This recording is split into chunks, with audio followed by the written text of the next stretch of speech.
So I have a question for you. Sure. When it comes to cruise control, because you mentioned this and how just that momentum doesn't happen overnight. But with cruise control, do you think people make a conscious decision to put the cruise control on, or do they kind of drift themselves into it? What do you think are people aware of it? Pull up a cup of coffee and let's get this party started. We're the uplines you didn't know you needed, but now you have. This is the podcast for women who are building a direct sales business but want to do it the right way. Melanie has a decade of experience in direct sales. She's earned the top in industry 4 years in a row and has grown a multi-million-dollar organization. She gives a no BS approach to leadership, recruitment, and organization. And my bestie Katy has you covered with the rest. From the relationships, the do's and don'ts of branding, her content has been viewed by millions. She doesn't just talk the talk, but she teaches people how to create an intentional brand too. All right, let's get this party started. Well, hey everyone, it is Katy and Melanie of Direct Sales Done Right podcast, and we are so excited because we are in a new month, but not just a new month, we are in the final quarter of the year. So as a business owner, you know that this is kind of a big deal. You're looking at the big vision you set at the beginning of the year, and you're inching closer to where you want to be. And we want you to be the type of business owner who goes full tilt, goes in towards those goals, even if they feel a little bit out of reach. But don't worry, today's episode is really meant to help you develop a strategy to reach those year-end goals. And even if you don't reach them, you're going to end the year strong, feeling confident and excited for the new year ahead. So we've got a lot to dive into, but the first thing that we like to do is we like to just shout out our listeners. And a huge thank you to Mrs. Sheely, who left an incredible review. She said, I was in a place where I love the direct sales model, but couldn't figure out a way to work that felt true to me and full of integrity. Enter Katy and Melanie. I feel confident and excited to work my business now because of all of their tips and encouragement and trainings. These ladies are pure gold to the core, and it is a joy to learn from them. If you are looking to build your business authentically and the right way, these are your girls. You will always walk away a better business owner, wife, mom, because of what they share. I love that review because it speaks to why we do what we do, and that is direct sales done right. To feel as though your business is a blessing. It's a blessing to you and it's blessing other people. That's why we're here, to give you those tips and strategies to build that. I also want to shout out for a quick second our listener of the week. This week we have Bobby Kroner. Yeah, I think so. Kroner. Okay. And Bobby actually did something super simple.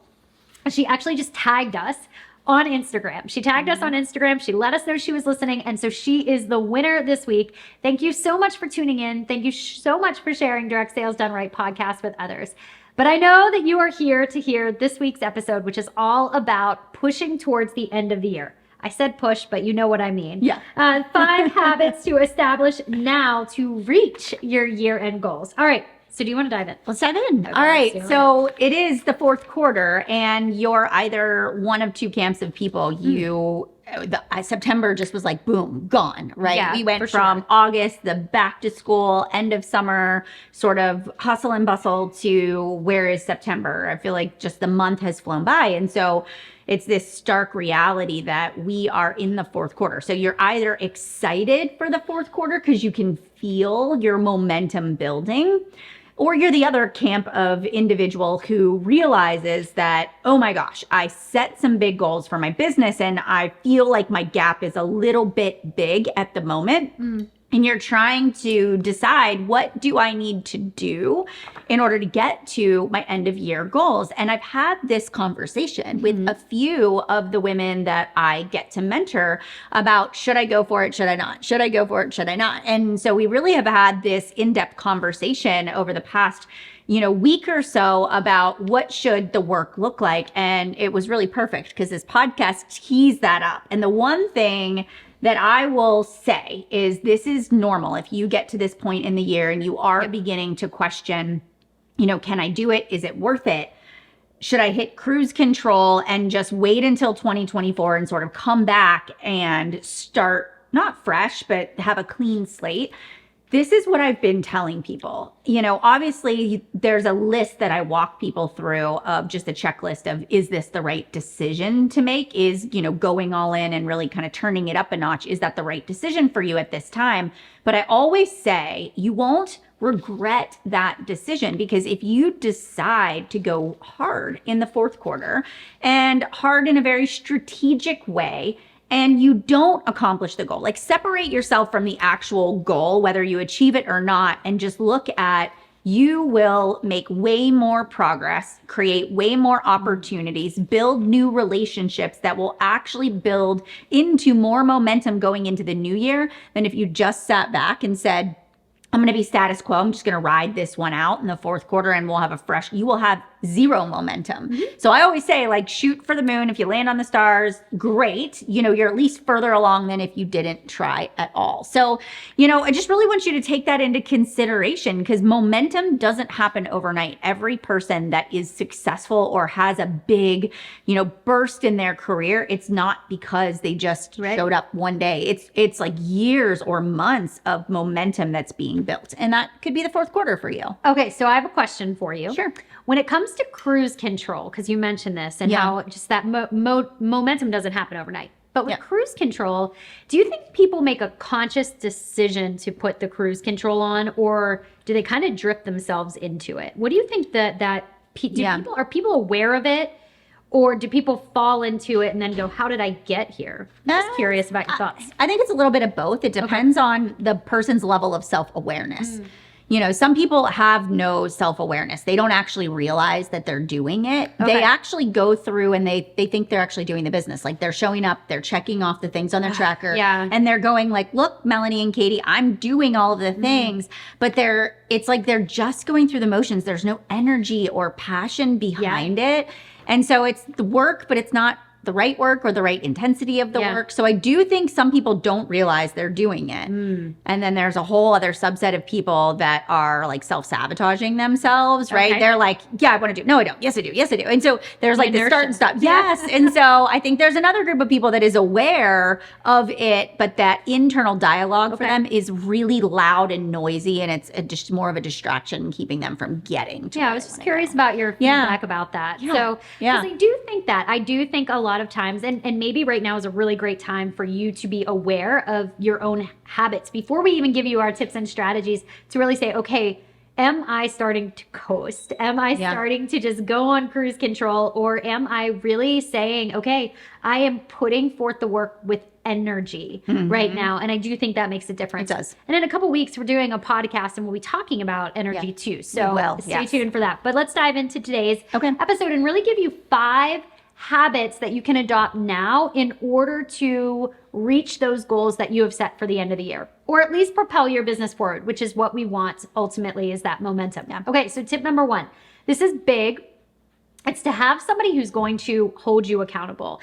And I have a story about this actually around this time, many, many moons ago. This was probably, 10 years ago? Probably, yes. Gosh, it was, because baby D was just a baby. Aww. So, all right, so 10 years ago, it was the first time that I was really thinking about going for this big bonus in our company to end the year in what they called Elite.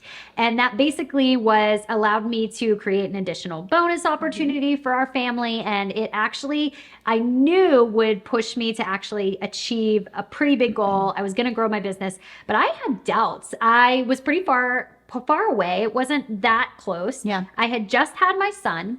And I remember thinking, I just don't think that this is the right time. And then I don't know what it was, but I went for a walk with my son, and this was at like 6 weeks. I was probably 6 weeks postpartum.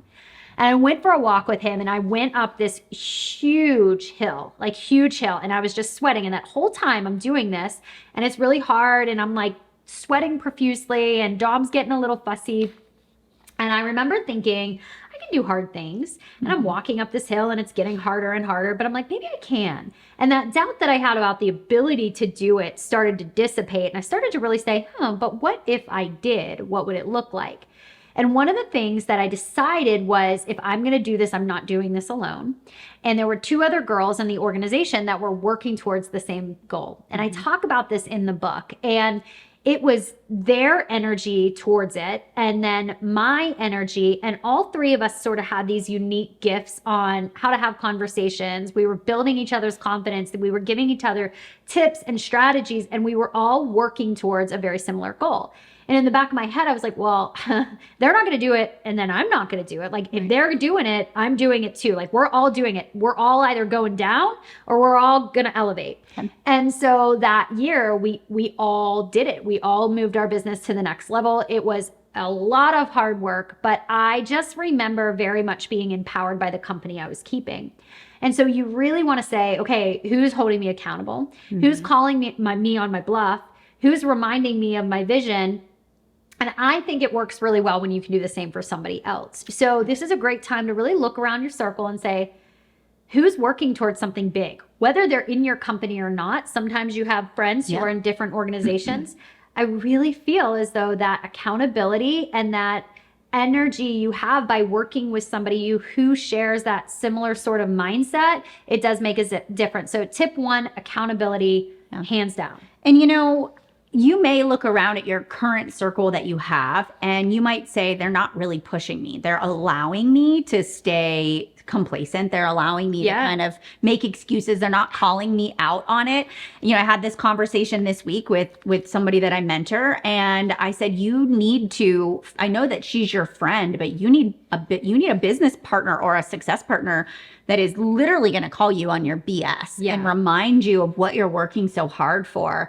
And so we actually talked about like who else she could pair up with. So again, this might be a time. I feel like we've had multiple success partners throughout the years that served us for a season, and that's fine. So don't be afraid to navigate off. And I will also say, don't wait for somebody to come and say, do you want to work with me? Like go seek it out, right? Like in the book, you talk about the CEO mindset versus the employee mindset. An employee mindset is waiting for somebody to come and say, do you want to work with me? Yeah. CEO mindset is saying, you have a skill that I don't have. Let's work together. I squirreled. This is really a cute shirt. I like the little buttons. You. I saw you looking at my shirt. I was like, is there a bug on me? No, what could it be? Like, that's a cute shirt. Sorry. Thank you. Thank you. It real here. It's a t-shirt. I felt like the buttons made it look like a fancy t-shirt, right? It does. Yeah, but it's comfy. Anyways, we digress. I love it. All right. So anything else? No, I think we nailed it. Let's go with number 2. Okay, so number 2, let's talk about the second habit that you need to really get you into the end of the year and finish strong. So from a personal level, you want to have very clear expectations of what the push or what the work is going to look like over the next 3 months. A lot of times we get really amped up when we're in a circle with people who are like, I'm going for this big goal and I'm going to get this big bonus and I'm going to, whatever, slay all the sales. But then when we step out of that high energy moment and we sit down and we go, all right, what does the work actually look like? There is often a disconnect between those two things. And so let's close that gap. Let's get rid of that disconnect and let's be very aware and let's begin to ask ourselves, all right, if this is the goal that I want to work towards, this is something I want to push for, what does the work entail? And this is where you get very granular with it. And you actually say, okay, number 1, why does this push matter to me? Clarity. And it's okay, whatever the answer might be. This push matters to me because, in Katy's sense, it was an ability to extend a maternity leave. Yep. She could be home with Dom longer if she got that bonus, right? For other people, it can be earning a trip that they want to earn. It could be paying off debt. It could be, I need to check this off the box because it's making me feel significant in some way. Whatever that may be, you write out, okay, why is this important to me?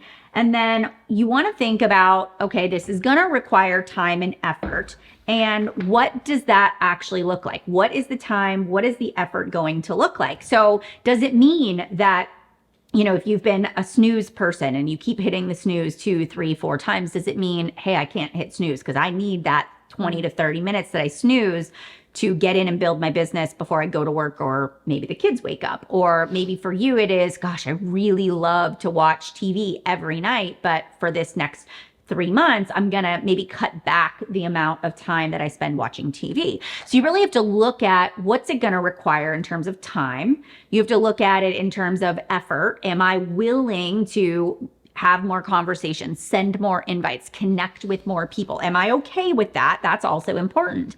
And once you get a realistic understanding of that and you say, yes, the goal is worth it. I understand that the short-term sacrifices in my time and my energy will be worth the extended maternity leave. It will be worth the trip that I am going to earn. Once you have that in place, then this is the final level of this, is really looking around and saying, all right, who's affected by this? So in my case, it would have been my husband and kids were affected by goals in the fourth quarter. So I would sit Matt down. I remember very distinctly sitting him down about this time of the year and saying, all right, I have a big goal that I'm pushing for, and here's how it will benefit our family. And I just laid it out. This is the financial benefits. This is the opportunities it will create for us. And here's what I'm going to need to do in order to get there. And I'm going to need your help because I can't do it alone. And I just laid it out. These are some of the things I'm going to need help with. On Wednesdays, I need to be available for last minute, button up of the week, because that's when our business week would end. There were certain calls I needed to do. And so we were very clear of what the work was going to look like, what the sacrifice was going to require. But I was very clear to say, like, the deadline of this goal is this date. When it's accomplished and it's done, we will celebrate and then we'll recalibrate, meaning we'll kind of go back to normal because we just had this intense push. So it's that communication. In my head, I knew what I was going to do, but I was taking it that step further and saying, all right, Matt, here's the game plan. This is how it will benefit us. This is what I need. And here's how we'll recalibrate. So it might not be your spouse, but who do you need to communicate with? It also could be your kids if they understand, and at our age where they understand, mommy's working a little bit more. Yeah. You can explain to them what that actually means. And it holds you accountable. It does, because if you're putting in this extra work, or if you're communicating with your spouse or your kids, like, hey, this is why I'm working towards the goal, and then that goal doesn't actually happen and you've actually wasted time, like it just puts that extra layer of accountability on you too. Right. So just like an accountability partner, being aware of how this goal impacts your family, they also will start to hold you accountable. You hold yourself to a higher standard. Right. Love that. Let's talk about number 3. Okay. This is the one that you hate because I take it so seriously. I do, especially when it comes to Chic. It's that I celebrate when I achieve. Now, yes, I do find that if you have a little extra accountability or an endorphin hit as you are working towards goals, we actually talked about this yesterday in our community. You did, yeah. When you have these small wins, they are enjoyable. But if I'm working towards a big goal in my business, I incentivize myself. And that can be anything. For me, it might be a massage. It might be that I take a trip to the mall with Melanie and go shopping, but I'm not doing it. That's not a reward. I feel like I'm not doing it until I actually achieve the goal. Yeah. Whatever it might be, align something to, your hard work. You did something good for yourself. It can actually be an hour with your book. It doesn't have to be big, fancy, or expensive. It can actually just be that you and your husband make dinner after you put the kids to bed. It can be something so simple, but it's something that you tie back to, did I do the work? Did I commit to the promise that I made to myself? So if you are doing a goal solo, decide, how am I going to celebrate, or how are me and my family going to celebrate? One of the things that Melanie mentioned, especially that ties back to them knowing your goal, is very early on, I had a picture, and I'm looking actually over at the fridge. I had a picture on the fridge of the cruise ship. And it was a incentive trip. So I knew that if I hit that incentive, I would be able to take my family on a cruise.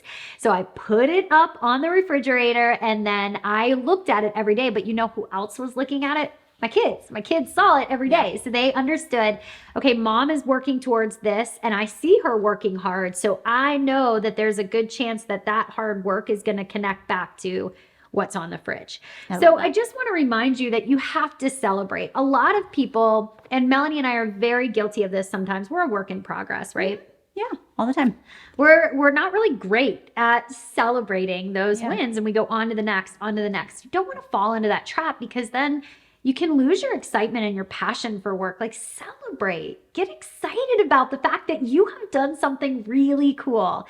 And then even visualize yourself in celebration. for me, I remember thinking about that cruise ship, and I would visualize my kids on the cruise boat. I will tell you, it was less than perfect. Bringing 2 toddlers on a cruise boat, you remember that cruise was not a dream come true. It was actually very. I just, in my head right now, I see Katy in the football hold with Dom running down getting into the elevator, and me going out of the room being like, why did we do this? And then we took our kids to Disney after it. It was not a magical experience. But they actually remember it and ask us quite often, when can we go on a cruise again? With our ponchos on and Crocs and the tears, and I digress. Was it Dom that didn't like to get his feet wet, or was it Nick? It was Nick. Oh yeah, I remember wiping his feet off in the middle of the park because they were wet. That was a whole thing. That's a story for another day.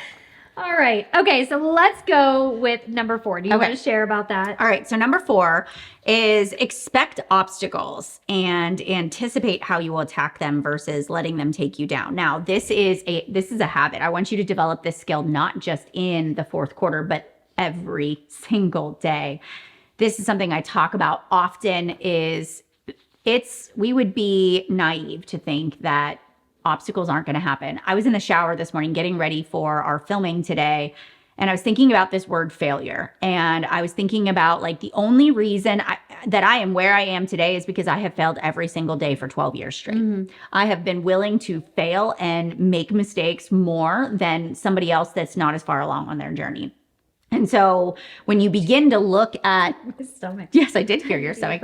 When you actually begin to say failure is, for me, it's actually teaching me valuable lessons. It's how I become proficient at what I'm working towards. If you begin to say what could come my way? If you begin to, instead of being so afraid and almost having this feeling of I'm putting up my defense mechanisms and I'm afraid of failure, what if you were just come at me? Come at me. What is it going to be today? And if you begin to take that stance and say, I can handle it, then what begins to happen is it doesn't take you out of the game. So for example, you're working towards a goal, and you need maybe certain people in your team to show up. You need them to hit a goal. You need them to do their monthly benchmark so you can hit your goal. Or you need a customer to place an order by a certain date so that you can hit your goal.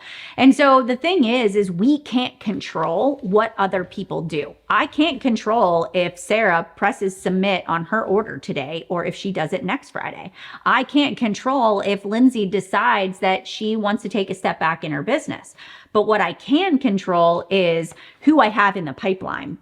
And so for me, anticipating an obstacle would be, all right, in this 4th quarter push, I have these people that I believe are going to help me get there. But if they don't, I'm going to make sure I've got a warm market of people over here that I can move in. And so I'm not putting all my eggs in one basket. I'm anticipating that somebody's going to delay an order, somebody's going to cancel, not going to follow through, or going to take a step back. And I already have a plan to make sure that I still will achieve my goal, even if something happens.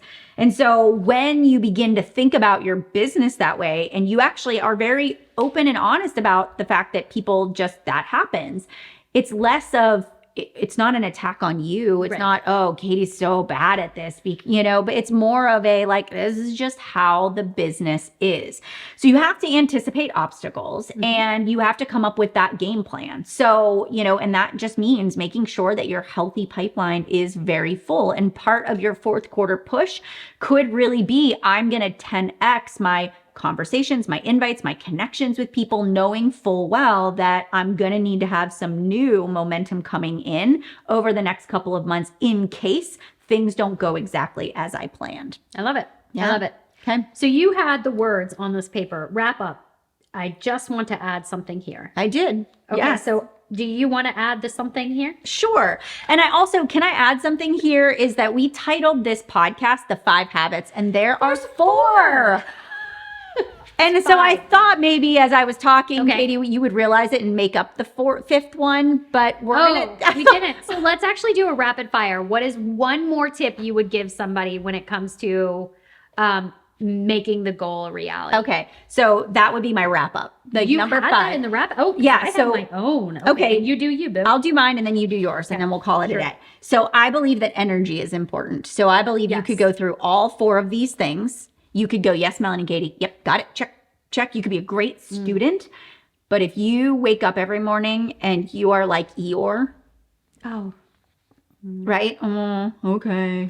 I guess I'll connect today. I guess I'll send those invites. Like if you show up like that, I will tell you it won't work. It will not work. If there is seeds of doubt in your day to day, if you don't feel the energy, if you're not excited, if you don't believe that it's possible, and even I have watched people who have had the most massive gap from where they stood to where they wanted to be by the end of the year and crush it. Why? Because their energy was on fire. It was magnetic. They were attracting people to them. They were excited. They were like, come at me, failure. Like, I'll take it. And then there are people that had like this much to go to get to their goal and didn't get there because they just didn't have the energy. So I would say that would be the rapid fire for me. Now, what about for you? That was really good. I feel like I should end it on that. Don't be a me Don't emoji. Be a okay. Yeah, the emoji yes, is like the me. Yeah. Like about my goal. You shouldn't be. The only other thing is it's a decision. I think that's the only thing I would add is it is a decision. Whether you do or you don't is a decision every single day. But your energy is going to have you continue to keep making the decision that's going to push you towards the goal that you are working towards. All right, you guys, this was so much fun. I love this episode on the 4-5-ish, whatever, habits when it comes to reaching your goals. But before we leave, a quick testimonial from a client of ours through the Chic Branding Experience. She says, it has given me so much clarity and I'm so excited to implement it. There is a clear vision now, and I've renewed fire lit in me with true direction. It really helped me so much with my niche. That's from Amanda Bryan. Loved working with Amanda through the Chic Branding Experience. Hey, we have a lot of information in our show notes about what we talked about today, as well as the Chic Branding Experience. You do get a discount as a podcast listener. You can learn more about it below. All right, have a great day. All right, so if you loved today's episode, make sure you head over to wherever you listened to the episode today and leave us a rating and review. And also take a little screenshot and tag us on Chic Influencer. We'll feature you in our stories. Plus, we'd love to get your feedback and hear from our listeners. Until next week, let's make chic happen.